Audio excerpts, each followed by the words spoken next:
Buku ini berjudul Memaknai Kematian.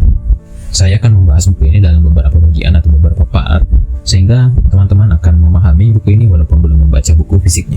Oke, di bagian pertama, buku ini mengatakan kalau dosa itu seperti kotoran yang berada dalam tubuh manusia, sehingga dosa itu harus dibersihkan seperti orang mandi. Dosa akan seperti kotoran, maka di bagian pertama buku ini menjelaskan tentang pembersihan dosa itu terdapat di 3 fase kehidupan. Yang pertama fase dunia, yang kedua fase barzah, yang ketiga fase akhirat. Nah, pembersihan ini disebut sebagai penyucian atau dalam bahasanya at-tamhish. Maaf ya kalau penyebutan bahasa Arabnya salah. Oke, masuk pada penyucian di dunia.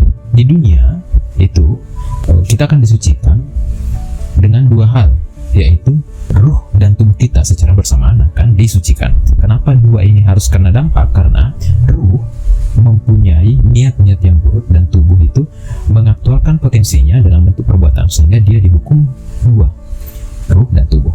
Sedangkan pembersihan itu dalam buku ini dibagi atas 2 jenis pembersihan, yaitu ada yang namanya pembersihan melalui diri sendiri atau dengan jalan tobat, dan ada juga pembersihan yang Tuhan langsung memberikannya karena bentuk kasih sayang Tuhan kepada kita. Bentuk yang pertama itu tobat, yaitu datang dari kita, itu bisa dengan cara misalnya bersedekah, membahagiakan orang lain, berpuasa, atau melakukan haji.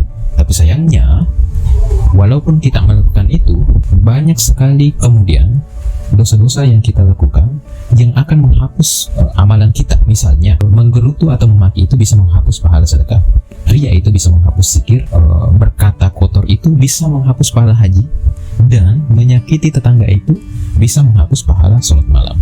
Itu karena dosa yang menghapus ibadah itu adalah dosa sosial. Adapun yang kedua, yaitu jenis dosa yang Tuhan langsung berikan pembersihan. Kenapa Tuhan langsung memberikan pembersihan? Karena dosa tersebut tidak ditobati, karena sering diulang dan menghilangkan rasa bersalah. Di sini buku ini memberikan contoh, misalnya seseorang yang meninggalkan sholat, awalnya ada rasa bersalah, lama-kelamaan kemudian berkurang dan kemudian hilang rasa bersalah itu. Atau maksiat yang dijadikan kebiasaan, kemudian lama-kelamaan tidak menjadikannya itu sebagai lubang, kalau itu adalah sebuah dosa. Nah, di sini Tuhan menurunkan musibah yang menjadi bentuk penyucian. Inilah yang disebut sebagai at-tamhis yang di awal sudah dibahas pada dunia. Dalam hadis itu dijelaskan kalau seorang mukmin ditimpa musibah, kelelahan atau keresahan atau duri yang melukainya, maka menjadi penghapus dosanya.